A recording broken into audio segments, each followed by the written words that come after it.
Okay, y'all, I'm excited. I'm excited because this is my first official video back. No, okay, when I started this channel, I was like really enjoying it. Like, I liked it, because this is really down my avenue because your girl can talk. But in like the past year, a lot has happened. My husband went back to the military. I had a baby. And let me just say, my youngest is such a Velcro baby. Like, I thought my oldest was attached when I had him. But compared to my youngest, he don't got nothing on my youngest. Like, I was like, okay, so I'm gonna start back.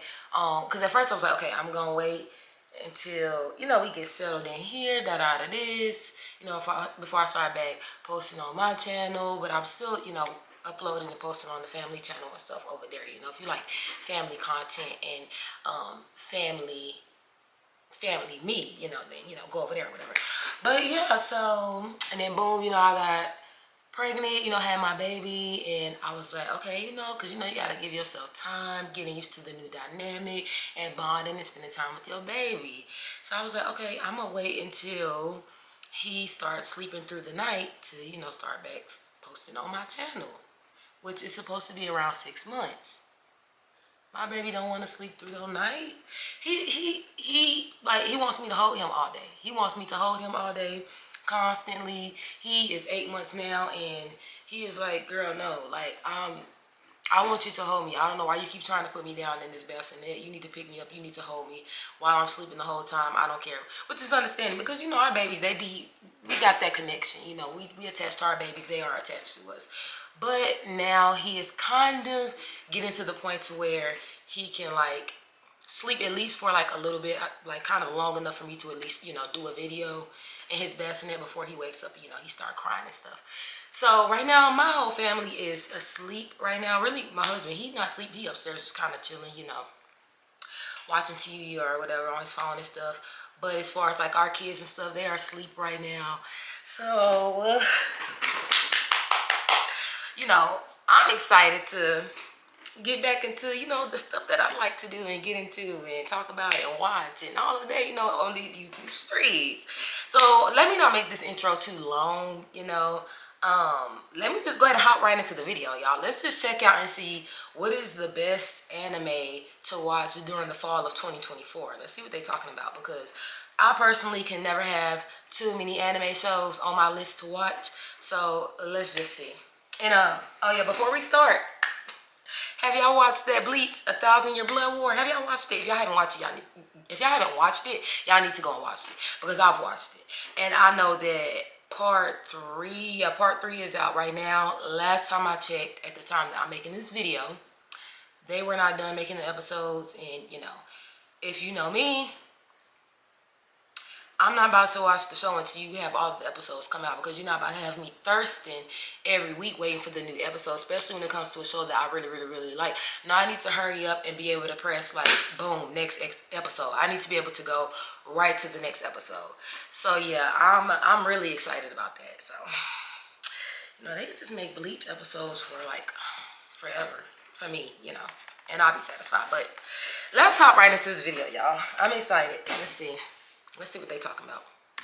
With ReZero, Don Machi, Blue Lock, Bleach, Toilet Bound Hanako, Natsume's Book of Friends, MF Ghost, Shangri-La Frontier, SAO Alternative, Love Live Superstar, and more coming back, fall 2024's anime lineup would have been absolutely cracked even without a single good new show. And it doesn't have a single good new show, it has a whole buttload. We are deep in the heart of spooky season, but somehow the most prominent emotion in the air right now isn't fear, it's love. Our main list and bargain bin are absolutely packed with heartwarming rom-coms, even more so than they were this summer, but at least we can start out on a seasonally appropriate note with a horror story about scary space aliens and vengeful spirits fueled by ancient, undying grudges that's actually another rom-com. I was pulling your leg just now. That rom-com is called Don Da Don, and to be honest, it's probably anime of the year. Momo Ayase is an adorable gyaru who's never had much luck with boys, in part because they tend to think her spirit medium grandma is weird and icky, and in part because of her very specific tastes. Her dream man is Ken Takakura, a hard-boiled international movie star who was a real dreamboat in 1950. And sadly, the first boy she finds who looks kinda like him and also wants to date her turns out to be a royal douche, just like her friends warned her he was. To blow off steam after the big breakup, she decides to stick up for this friendless dork who's being bullied in another class, but then...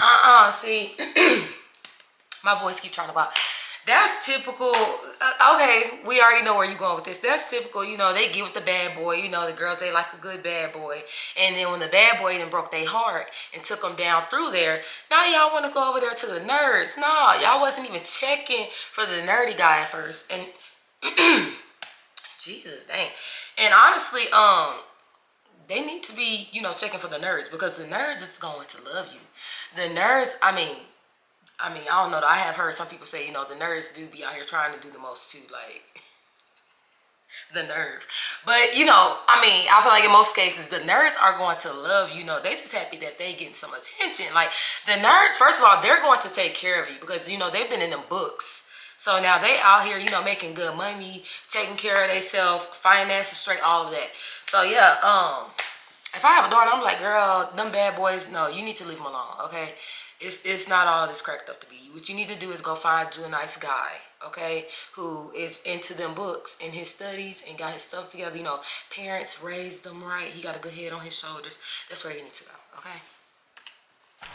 Yeesh, boys. He starts following her around school like a little kicked puppy because doing that made him think that she likes aliens and cryptids and UFOs and UMAs and all that other good occult shit, which he happens to be obsessed with, and which does sound like as good a distraction as any from her boy troubles, so she starts telling him about her cool grandma who fights ghosts for a living, and he starts telling her that's stupid because ghosts aren't real. He is an awkward fellow. Setting out to prove each other wrong, he goes for a test of courage in a haunted tunnel while she goes to check out an abandoned hospital said to be a front for alien abductions. And you already know from my preamble that they're both right, leading to her awakening some very cool psychic powers and him being possessed by a schlong-gobbling demon granny, which is where the story really pops off.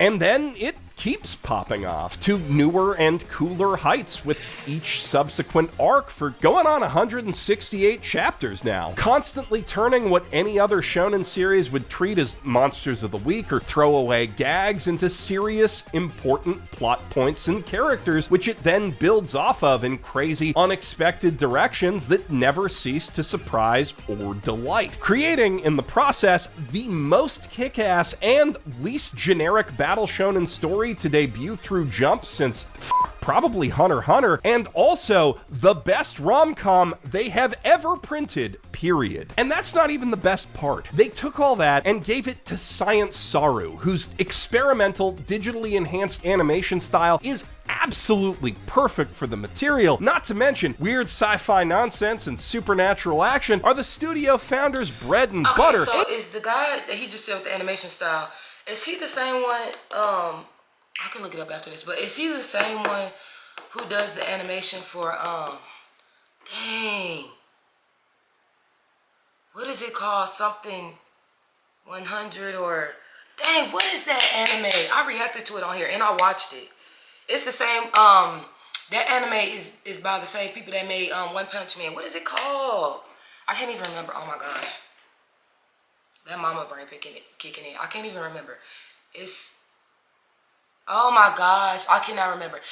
But I don't. For those of you who know, okay, like put it in the comments. But for those of you who know, yeah, I wonder if that's the same person that did the animation, for this anime, that did the animation for that anime, the one I cannot remember the name of. Oh my gosh, because it's given that same type of style, like with the explosions and stuff that they just had going on and all that. But okay. And they have an in with Kensuke Ushio, one of the greatest living anime composers, and they were able to get Creepy Nuts and Zuto Maya. Even the boy, like the little nerdy boy, like it has to be the same guy that did the animation because he looks like the same little boy off the other anime show that I cannot remember the name of right now. What is it called? Oh my gosh, hold on, give me a second because I have to know, like, what is it called? Give me 1 second. I reacted to it on my show, man. Hold on. Let me find it. Mob Psycho 100. Oh my gosh. Like, I'm talking about the 100 something. Mob Psycho 100. He even looks like, he even looks like the same, like, little boy kind of. That's who he remind me of, the little nerdy boy off this show. He reminds me of the same little boy off Mob Psycho 100. So it's kind of giving like the same animation style to me. So I'm gonna look at it. For the OP and ED. So when I say this anime is literally perfect, that it's firing on all creative cylinders, I mean all cylinders. Even the dub is inspired. They got Rita Repulsa to play the schlong gobbling demon granny. I'll let you suckle my teats, boy. If you let me gobble your dong. Now, you might have noticed, even with how much I was gobbling Don Don's schlong just now, I only said it's probably anime of the year, and that's because... What was they doing on that bench? Like, I'm not trying to say, like, come on now, because, you know, anime be trying to be, they be being a little too much sometimes. Like, it looked like it was just a little bit too much going on that bench. Because it's facing some mighty fierce competition. The greatest isekai of all time, for starters, but also from another new Shonen Jump series, Blue Box, which happens to be the best romantic drama they've ever printed. With an adaptation helmed by the director of Blue Jacket Lupin, music by Witch from Mercury's composer, and theme songs from Official Hige Dandism and Eve. Episode 1 is every bit as beautiful and moving as that pedigree suggests, evoking delicate yet potent feelings as it introduces us to Taiki Inomata, a passionate but unproven young badminton player at the elite, sports-focused private high school Eime, alongside his senpai Chinatsu Kano, ace of their basketball team, whose diligent daily dedication to her craft is what inspires Taiki to get out of bed for practice each morning. Definitely not just so he can be alone with her in the gym for a few minutes, and strive to be the best badminton badass he can be. That's not a joke. Don't let the frilly skirts on the balls fool you. Badminton is the fastest, most intense sport you can play without getting in a vehicle or falling down a mountain, and the manga fully captures that badassery in its more action-packed moments, though the anime hasn't gotten there yet, so I can't really judge it on those grounds. What I can judge are its romantic vibes, which are positively immaculate, and the way the actors and animators have portrayed the characters, which is equally impeccable, especially when it comes to the most important character of all, Best Girl Hina. 観覧料2000円。払えるか。美しいものに目を惹かれる気持ちもわかるよ。 You're gonna love her, and the rest of the cast, and the show is gonna hurt you with that, I'm not gonna lie, but it's the good kind of hurt, the poignant adolescent angst that all romance enjoyers crave. Blue Box is the good shit. Some of the best shit since Dress Up Darling and Horimiya, and you do not want to miss it. On the other hand, if you're looking for a more adult kind of angst, you know, the kind you get when you're trapped under a mountain of debt from the Yakuza and your stock portfolio's bottomed out before you're even out of college, but the doctor just gave you 2 years to live, so does any of that even matter anymore? Negative Positive Angler might just be the anime for you. Though, as a quick trigger warning, it does introduce its main character by demonstrating that he's the kind of perpetual fuck-up who can't even kill himself right, so if that's something you're sensitive to, it may not be Folks with a dark sense of humor are going to absolutely love it, though, as are folks who love zany, personality-packed animation, courtesy of the director behind Tanya the Evil and Punchline, plus folks who enjoy the great OSTs of Nisekoi and Bocchi the Rock. And, most importantly, folks who love fishing, because that's what this anime is mostly about. Gorgeously animated, highly technical lure fishing, and what drives a man to stand out in the cold and wet for hours and hours just waiting for literally anything to happen. Not gonna lie. Hold on. Like, I'm most likely gonna check it out anyways just to see what it's talking about, because it actually takes a lot for me, like, to not like an anime show. Like, honestly, I think I'll just be watching. I like the show just off the basis that it's anime, because they usually have like good life lessons in there too. Like, but anyways, y'all telling me they made a whole anime show about fishing? Like, I mean, obviously they have to have some other sideline stories going on, because it's fishing. Like, fishing in itself is usually like a boring sport to people. So, I mean, they must be spending like a very small amount of their time showing us, you know, this whole fishing thing in the show, because I don't know how much, you know, can go down like in a fight or something like that. I mean, you fishing, like, what they gonna do, fight over the fish? Like, oh, okay, we'll see. Lone shark thugs can't really get you on a breakwater, but there's also some cool people hanging out on that breakwater, and when things do happen for the briefest of moments, it makes Tsunehiro feel.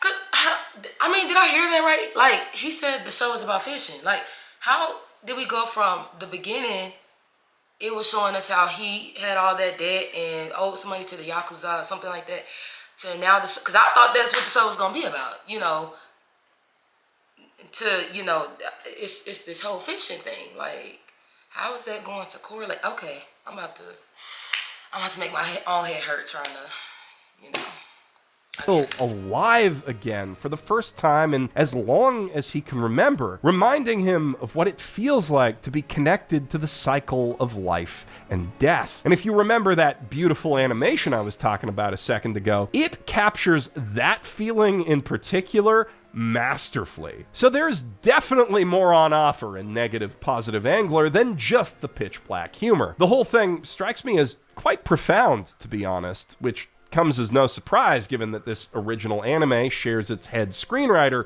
with Frieren. Though to be clear, as a black comedy connoisseur, this is some of the best I've seen since Welcome to the NHK, and that is about as high a compliment as I can pay an anime. Speaking of anime by, for, and about grown-ups, though, real romantic comedy connoisseurs have long known that if you want a genuinely good love story, the first place you should look is in yaoi. For yaoi, you see, is not written by the kind of cowards who bow to will they, won't they high school bullshit tradition. For decades now, researchers have wondered if it might be possible to bring the power of yaoi into a heterosexual rom-com, and How I Attended an All-Boys Mixer is finally here to answer that question with a resounding yes. The story goes thusly. 3 boys with 2 brain cells between them are invited to a mixer by a hot girl with a crush on one of them, and when they arrive, they're dismayed to find 3 smoking hot guys waiting for them instead. Soon, though, they discover those are actually the girls who work together at the subs translated as Drag King bar, but that implies a level of camp that doesn't really exist in Japanese crossplay host bars. As far as the patrons are concerned, they're just unironically hot dudes, and the boys here to date them can't help seeing them that way either, which of course leads to them feeling a little surprised and more than a little confused as the group date goes on, and they find themselves increasingly entertained by and attracted to the cute boys they're on dates with. あ、それ俺のあ、関節キス You know, yaoi stuff, but for the straights. The characters in this one are all immensely fun, the humor hits hard and doesn't let... Did you just say before the straights? Sorry, that was just funny. Like, okay. The way he said it was like, Caught me off guard. Set up from beginning to end, and the girls and boys alike are adorable no matter what they happen to be wearing in any given scene. How I Attended an All-Boys Mixer is a playful, cheeky, unique romance that's sure to please anyone who's tired of old tropes and raging hormones. Not that I am. That's exactly the kind of anime I grew up on. And the original Ranma half holds a particularly special place in my heart. Now this is one that I've never watched. Isn't Ranma like you just said, the original one? Isn't there like an old anime? But I've seen it. Well, I haven't watched the show, but I know of it, I guess you could say. But yeah, I don't know. I've heard it's good though. As the very first long-form anime that I ever sought out and binged Yeah, it's old. I could tell from the graphics. It's old. To completion of my own volition. Not because the powers that be put it on TV or they just happened to have the DVDs at my local Indigo Books, but because that shit was incepted into my core memories by Viz Media's ad placements on Pokemon VHS tapes and Electric Tale of Pikachu issues, and as soon as I figured out how torrents worked, I needed that shit. It also became my first big anime disappointment when, upon finishing 161 episodes, 11 OVAs, and 3 films worth of binging, I realized there was no ending, and given the vintage of the production, likely there never would be. So, as you can imagine, my hype's been through the roof ever since MAPPA announced their modern reinterpretation of the series, only growing with each gorgeous new trailer they've dropped. And now that it's finally here, I have complicated opinions, to be honest, but mostly I really dig it. For starters, I absolutely love the new colorful pop art style that they've gone with for the animation, which is much closer to Rumiko Takahashi's original manga, and overall I was quite impressed with the fluidity of the fight scenes and the gags. But at the same time, it did feel a little lacking in cinematicism compared to the original 80s anime, though, to be fair, that only really applies to the first 21 episodes of that original anime before they drastically scaled back the budget, and the new style should just be a straight-up improvement on everything that comes after that once we get there. The only thing that's a strict downgrade, in my opinion, is the removal of Ranma's nipples, which wouldn't bug me so much if Sir, what? Wait a minute. He ain't just say that, right? He did not just say what I think he just said. Sir, what are you talking about? I'm thinking you about to say some real what is he talking about? Why are we talking about nipples? That's what got him out of this whole thing. Hold on. Ooh, okay, there you go. Catch me off guard again. All right, I definitely wasn't expecting him to say that. they took her boobs with them, but those are still there, all smooth and Barbie-esque now, and it's weird, to be frank, but that's a very minor nitpick. At its core, it's still Ranma, and that makes it one of the greatest comedies ever written. The hilarious tale of a boy who turns into a girl and all the different fiancés he's forced to juggle because his dad, who turns into a panda, is the second biggest piece of shit to ever live. Featuring an immense cast of lovable, memorable, certifiable psychopaths, very few of whom can decide who they want to bone, and all of whom make it everyone else's problem. With martial arts. The original series defined so much of my sense of humor, not to mention my taste in fictional women. If you got a thing for yanderes, it defined yours too. Ranma literally invented those, and I'm just so damn excited to see a new wave of anime fans discover it for themselves and reignite the bloodiest waifu war in human history. Shampoo is best, girl. Death to the unbelievers. On that note, while most anime tend to be based around simple interpersonal conflicts, ideological ones can be just as, if not more, compelling story fodder. Orb on the Movements of the Earth is not the story of any one man, but of an idea. A fundamental truth of the universe suppressed by the Ooh, I ain't even letting him finish, but that already sounds like something that I would love to watch.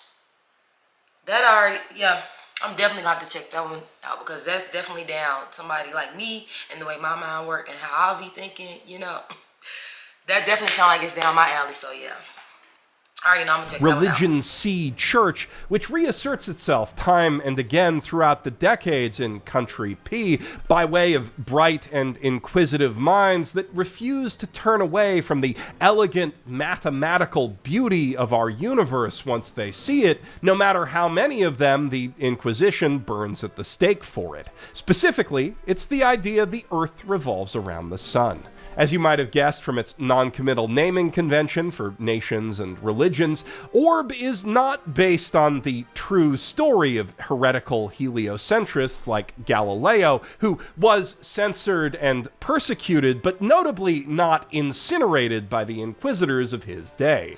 To be blunt, if you're looking to replace your history text with an anime, you should look elsewhere.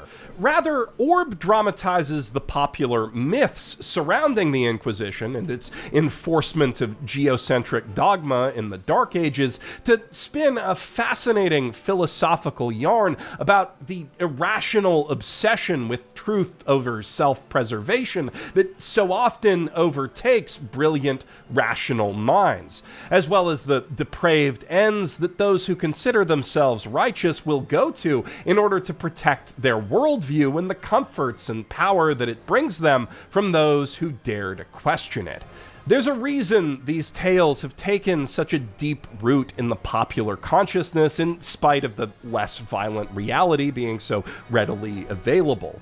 These stories of passionate truth-tellers asserting the reality they see, even as the world screams at them that they're wrong, speaks to something fundamental in the human condition.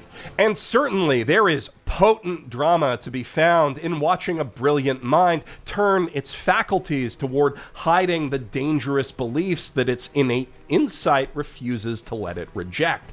In watching this anime's hero Rafal toss away the comforts of a theologian's life spent pretending at a higher calling for earthly praise in favor of really pursuing a higher truth.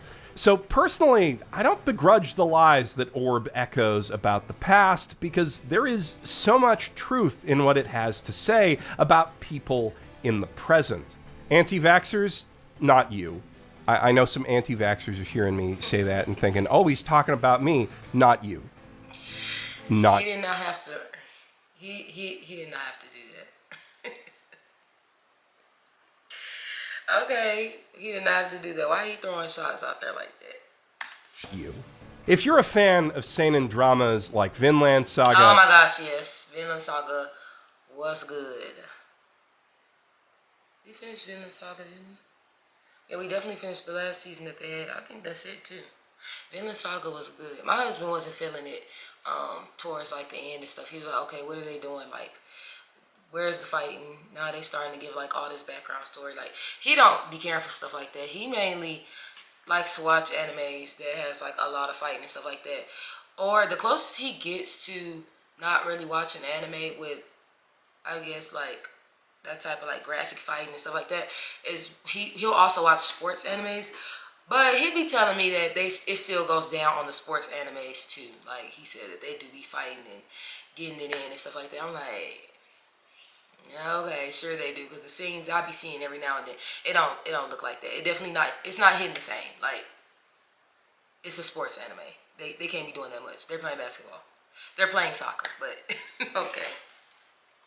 This may well be your sleeper anime of the season. And if you're into that sort of thing, I also heartily recommend checking out Trillion Game, a seinen comedy from the writer of Dr. Stone and the artist of Crying Freeman that follows a confident and charismatic bullshit artist and a meek but elite software engineer as they team up to build a startup and win capitalism by acquiring at least $1 trillion with the power of friendship. Friendship plus the unparalleled spine-hugging ergonomics and fart-venting efficiency of a Herman Miller Aeron, which may sound like a ridiculous thing to spend all $1,500 of your life savings on, but I can personally attest is the single most important investment that a human being can make in their home office, and the one thing I miss most from our life back in Canada. Screw our cats, that chair is everything. What was I talking about again? Right. Trillion Game. Impeccable taste in office furniture aside, the show's portrayal of business strategy and economics is a little shaky, to say the least, as anyone familiar with Dr. Stone's Ryusui can probably guess. If you're looking for intense, high-level mind games, you should probably look elsewhere. The draw here is the charming and frequently audacious characters, as anyone familiar with Dr. Stone's Ryusui can probably guess, brought to life with witty dialogue and fantastic voice acting. It's also got a solid sense of pacing, an even better sense of humor, and an art style that really speaks to how fun all that other stuff has got to be if I'm praising it this hard in spite of that. I'm sure it looks better in the manga, though. Now, if stories of scrappy startups struggling beneath the feet of corporate giants sound exciting to you, you might also get a kick out of Maji Lumiere Magical Girls, Inc. Set in a world beset by constant attacks from monsters called Kai, with over 500 different magical girl brands around Tokyo dedicated to fending those beasts off, the series follows Kana Sakuragi, a fresh young college grad with very little interest in any of that stuff. She simply wants any job she can get, preferably one with nice benefits and a secure career path. And to that end, she's taken to meticulously researching every big corporation she interviews for, to the point she often knows more about the companies than the people running the interviews, though so far that's left them more creeped out than impressed. And that doesn't change when she rolls into her 15th interview at a big finance firm, but when the room gets blown up by a horrifying amalgamation of eyes and icicles due to management cutting corners in their mandatory annual Kai inspection. Oh my gosh. Could you imagine, like, if something like that happened for real? You trying to do an interview with somebody and this thing, creature just come busting out the walls. Like, the way my heart would drop, oh my gosh. I'm gone. My soul have left my body because I'm dead scared. Like, I'm already up there. I didn't make my maker already. Like, that is crazy. Like, ain't no way. Her photographic memory and ability to think under pressure prove invaluable to the brash, magical Gyaru who comes riding in to save the day. Before Kana knows it, she finds herself recruited by a ragtag crew of weirdos led by this man in a dress who just fucking loves magical girls so damn much you have no choice but to respect it. And so, through her eyes, we get to be introduced to this fascinating modern fantasy world of magic and management, where wands and brooms come mass-manufactured with troubleshooting manuals, and software engineers work tirelessly into the night, getting the particle effects for their transformation sequences just right. Clever, unique world building that nicely complements the series' sharp satire of Japanese corporate culture, and its loving send-up of magical girl tropes. With slick animation and a delightful premise, Maji Lumiere is sure to make anyone who fucking loves magical girls as much as the boss does very happy indeed. Demon Lord 2099 takes a darker look at the idea of a capitalist society built on the power of magic, as it introduces us and the titular Demon Lord Veltal, who gets reincarnated 500 years after a hero kills him, to the cyberpunk city of Shinjuku, a sprawling dystopian metropolis surrounded by lawless wastes and ruled by a ruthless megacorporation led by the Demon Lord's own disgruntled disciple, Marcus. 80 years ago, a mysterious calamity fused their fantasy world with our regular one, and in the interceding decades, the blending of science and magic has revolutionized the way we live, the way they cast spells, and the way the boot of capitalism stomps down on all. Yeah, you know, it was crazy because, of course, they make a lot of, like, science fiction movies and animes and stuff like that. This is kind of like, one of them that I'm actually watching that I need to catch up on is the Irregular, like, it came out or whatever. But yeah, you know, it's crazy, right? Because you see, like, in real life how we got all this stuff with AI and stuff going on, and people being, like, worried about it and scared. I'm people, because I think so far ahead in the future. I'm like, you know, everything has pros and cons, and I just feel like later on down the line in the future, this is gonna be more of a con. But okay, anyways, Yeah, it's crazy. All our necks. In fact, the back of the neck is where everyone has their Ishimaru Heavy Magic Industries Familia device installed, which allows them to instantly cast any spell they can imagine with a single thought, rendering Veltal's previously quite impressive incantation-free magic abilities laughably slow by modern standards. Forget taking down the new CE Mao, Veltal can't even beat up random street thugs anymore. And with his woefully outdated education, he's nowhere near as qualified as even other demon lords in similar situations to get a job, say, managing a McDonald's. But while he may be down, he ain't out yet. He still has his most loyal servant Machina by his side, plus a new friend in the self-described pretty girl hacker Takahashi, and with their help, he's gonna take over the world using a different kind of magic, the magic of live streaming. Demon Lord 2099 is a little bit Hataraku Mao-sama, a little bit Shadowrun, and overall, a whole lot of fun. Speaking of cyberpunk dystopias, though, Mecha Ude Mechanical Arms is exactly the kind of plucky underdog story that makes me want to cheer for it. And I'm not just talking about how the show's naive young hero gets unwittingly dragged into a secret war between megacorporations and terrorists over the future of the titular race of sentient, superpowered robot limbs. The project itself began life as a humble Kickstarter campaign to help young up-and-coming animator Sai Okamoto achieve her dream of directing her own original anime, ultimately raising over $60,000 to fund the production of a pilot OVA which dropped in 2018. That pilot was a little rough around the edges, as you'd expect from that kind of budget, but brimming with obvious passion, and it clearly showed enough promise to secure funding for Okamoto and her studio Triff to produce an entire TV series. 6 years later, that series is finally here, and its charming, over-the-top animation style and slick blend of 2D and CGI elements would look impressive even if I didn't know its origin story. In its bold tone, its snappily paced plot, its expressive animation, and especially its wild, bombastic action, it is intensely reminiscent of Studio Trigger's work. And to top it all off, Hiroyuki friggin' Sawano did the soundtrack.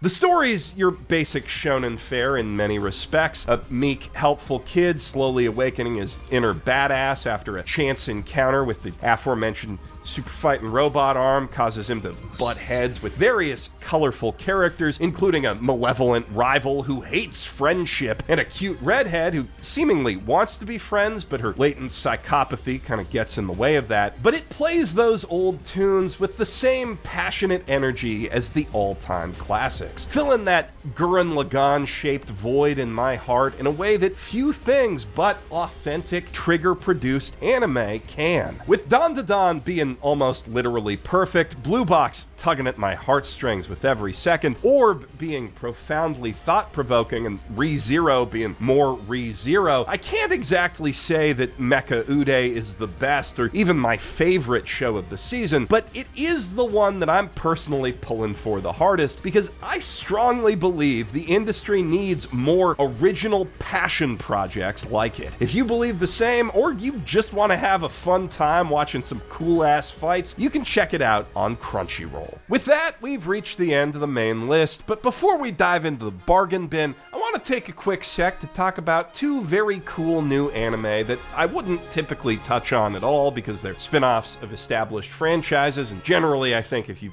seen enough of the original thing to want to watch a new thing, my recommendation isn't going to help you either way. But these two are kind of special cases that deserve a special spotlight. Firstly, Dragon Ball Daima is a return to form for the legendary Shonen Battle series, both in the metaphorical sense that it's about Goku and pals going on adventures through a crazy new land, the Demon Realm, to collect more magic wishing balls, and literally in that it returns Goku to his original animator-friendly form as a little guy who goes around. Kind of like GT did, except this time all his friends have also been de-aged to adorable first graders as part of a plot by the scrawny, paranoid new Demon King who took over after Dabura got cookie-fied to neutralize the potential threat of the guys who beat up Majin Buu. The other thing that sets Daima apart from GT, and Super for that matter, is the fact that its original story and characters were all conceived and developed by the late,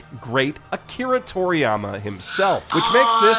yeah, that literally just reminded me. Didn't the creator of Dragon Ball Z, didn't he pass away?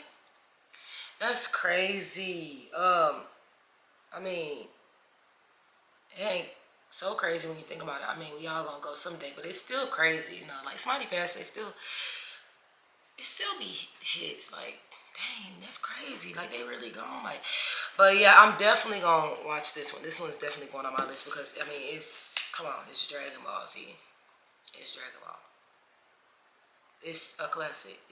And it's good. So this one is definitely going on my list. One of the last projects he ever worked on before his untimely death earlier this year, and quite possibly the last thing he ever finished. And so far, it's a hell of a swan song with a great sense of humor and really impressive animation. So while I'm generally of the opinion that Dragon Ball still doesn't need any more sequels, for Daima, I'm happy to make an exception. And also, I think it's pretty neat that it's running alongside Ranma, which was one of the other things that kind of kick-started the whole shonen battle craze to begin with. Just kind of a cool thing that's happening. Speaking of new takes on classic anime, though, Gundam Requiem for Vengeance is... Gundam is another one, too, that I've never watched.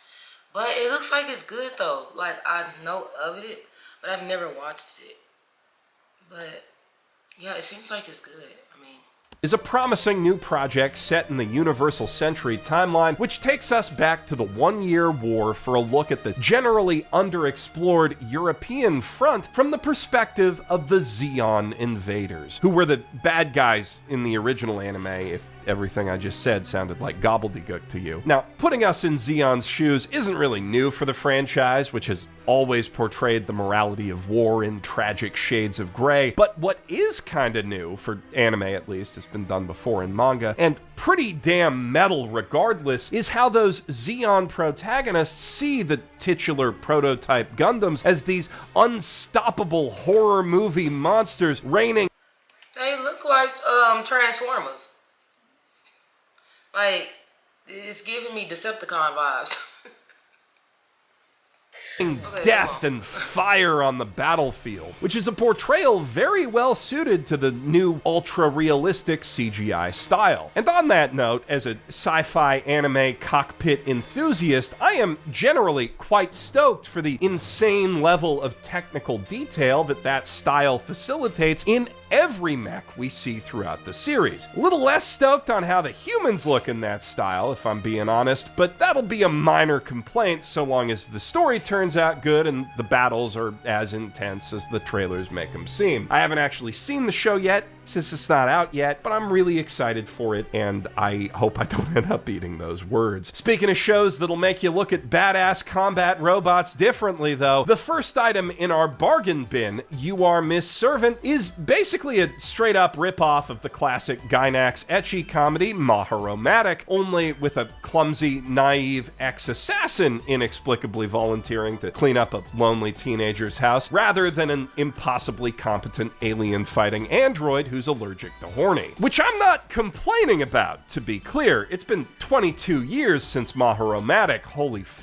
I'm old. And frankly, it's about time we got something new in the same vein, especially something this gorgeous and funny. I was just a little shocked by how few of the Zoomers I've seen talking about Miss Servant online have even heard of the show that so clearly inspired it. So if you've never seen Maharomatic, consider that a very enthusiastic bonus recommendation. It's one of the last shows ever made with cell animation and one of the only ones made in widescreen, and it is still one of the most gorgeous things you'll ever see on TV. If you have seen it though, good news! You'll find more of that classic early 2000s style ecchi nonsense alive and well in Tying the Knot with an Amagami Sister. A harem thing about a Reddit atheist who moves into a shrine to study for college only to end up getting in heated religious arguments with the pious tsundere shrine maiden while her ditzy older sister's all like, "Oh, why can't you get along? Oh no, I fell on you titty first." And her dirty-minded younger sister's all like, Sir.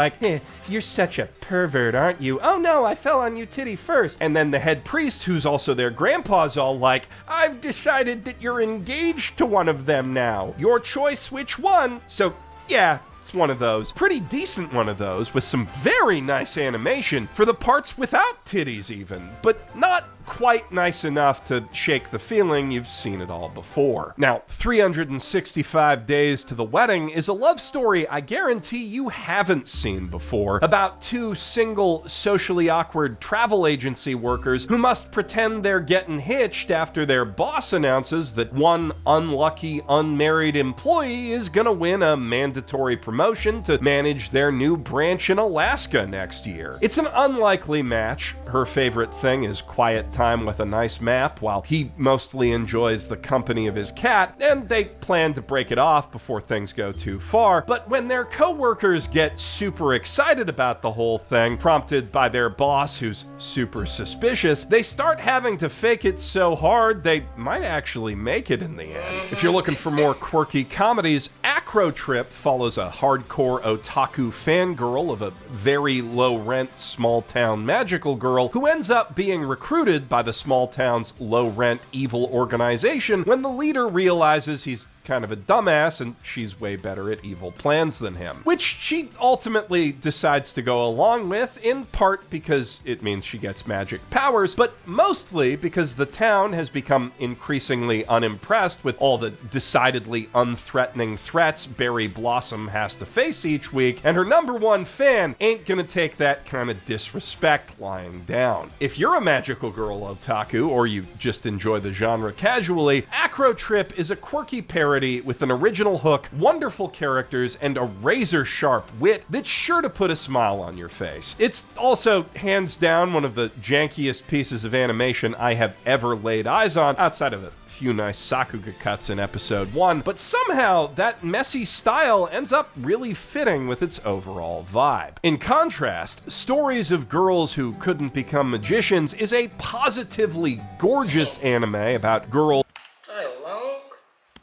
and boys, I'm not sure whether the title excludes them, at this magical high school who flunked out of the actual magic course and were forced to settle for a more mundane lesson plan, which has kind of a dull plot and forgettable characters, if I'm being honest, but the art style is so good that it absolutely carries them. It does a better job than damn near any other anime I've seen of making its world look like a physical drawing come to life, and that alone is worth watching at least the first episode. Though with that world being a paper-thin mashup of Little Witch Academia and Witch Hat Atelier, the art style does only go so far. On the flip side, I found myself pleasantly surprised by the depth of world building in Goodbye Dragon Life, which is one of them things about a really powerful magic guy who gets reincarnated as a regular guy and then pretends he's not overpowered while he goes on adventures and stuff. In this case, the guy being a lonely dragon who was betrayed and murdered by humans thousands of years ago. An above-average amount of thought clearly went into the genealogy of monsters and the magic ecosystems that make up this world, not quite on a dungeon meshy level, but still very impressive, and the characters are quite likable and distinctive to boot, though it is a little bit hard to get over the main character being named Dolan. For a different take on fantasy anime cliches, you could also try Let This Grieving Soul Retire, the tale of an ordinary adventurer with no special powers who's actually ordinary this time. Cry doesn't have any secret overpowered ability that everyone overestimates. His childhood friends are insanely overpowered, but they all drastically overestimate him. And the more he says, guys, I almost died back there, I really don't think I'm cut out for this, the more convinced they become that his remarkable humility makes him the only man who could ever lead their party and also all the other elite. Oh my gosh, I would be so frustrated. Like, look, I ain't got it. I can't do this. Like, I'm weak. Okay, stop. I'm glad that you believe in me that much, but I am being honest when I tell you that I'm not the boss for the job. Okay, so I need y'all to stop. Like I would be so frustrated. Like, y'all not listening to me. Like, for real. Like, stop doing it. Like, Please hire somebody else to fill the position because I'm not qualified. I keep telling you that. Y'all not listening to me. Parties under their top-level clan. So until the day that someone finally lets him quit, he's forced to use every dirty trick in the book and a whole mess of top-level magic relics that he bought with his share of the party's money that he doesn't really deserve, just to stay alive. All while the... See, that's just annoying. Like, I would be bad. Like, y'all have literally put me in a situation to fake it until I make it. Like, I didn't even ask to be here. Like, I'm being forced to fake it until I make it. Like... What? Adventurers around him assume his every f***up and lazy cop-out is part of some grand master plan that he absolutely does not have. If you're looking for a less action-packed sort of fantasy that still features some solid world building, I also recommend Nina the Starry Bride, a story about a feisty orphan girl with beautiful blue eyes who suddenly finds herself living in a palace when the blue-eyed priestess of their desert kingdom dies in an untimely carriage accident, and the crafty second prince seeks out a substitute to save the political marriage that she was bound to, only for a new political crisis to rear its head out of nowhere when he and Nina start developing unexpected feelings for each other. Oh, this definitely seems like something else I will add to my list to watch because, you know, typical girl me, I'm all here for the mushy, lovey-dovey stuff. So, yes, I will definitely be checking that out, you know. Speaking of relationships with potentially disastrous consequences, Yakuza Fiancé is a seinen romance series for all the folks out there who feel like anime romance isn't nearly toxic enough these days. Following a sweet young lady from an Osaka Yakuza family as she moves to Tokyo to marry another Yakuza heir who seems like an equally sweet guy at first, only to get bored with her and reveal his up bad boy side. So with her... I'm watching it. Toxic. No, I'm not toxic. I'm joking. Like, don't take that literal. But I will be watching that. It sounds good. Grandpa's blessing, it's mushy, lovey-dovey. Like, it is definitely not for the toxic storyline. Vows to get revenge by making him fall for her and crushing his miserable heart within the year by becoming exactly the kind of stone-cold psycho bitch his masochistic psycho heart craves. And then...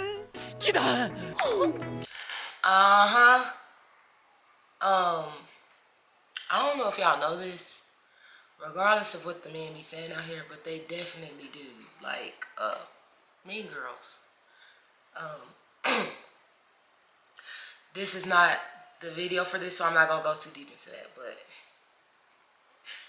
don't ask me, you know. 俺の人生めちゃくちゃにして。っていうか惚れたし、正直立った。 Suffice to say, I will have more to say about this one in the hottest trash. On the surface, Kinoko Inu Mushroom Dog looks like your typical goofy cartoon mascot thing designed to move a whole load of merch, and make no mistake, when the giant Kinoko Inu plush comes out, I am gonna buy at least 12 of them, but the show itself has a little more to it than that, dramatically speaking, with the titular mushroom dog only appearing after the regular dog that the protagonist had since his parents tragically passed away when he was young dies of cancer. So while the show more than meets its quota of charmingly goofy little guy animations that'll make you smile from ear to ear, it'll also kick the absolute shit out of your heart while it's at it. And as people who love us some adorable ass mascots and sad ass anime, Yazzie and I really found ourselves enjoying that. But fair warning, don't get too sad about it or the mushroom dog might do some arson to cheer you up. If you too enjoy sad ass anime, then you might also have a good bad time with Suma Show or My Wife Became an Elementary Schooler, the incredibly moving and tragic story of a dead mom who reincarnates in the body of a 10-year-old to help her husband and daughter finally move on from the state of mourning that they've been stuck in for the last decade. Though personally, I'd recommend reading the manga over watching the anime, as the adaptation cuts a lot of connective tissue and character development that ends up making it feel a little bit rushed. Still good, but the manga's a whole lot better.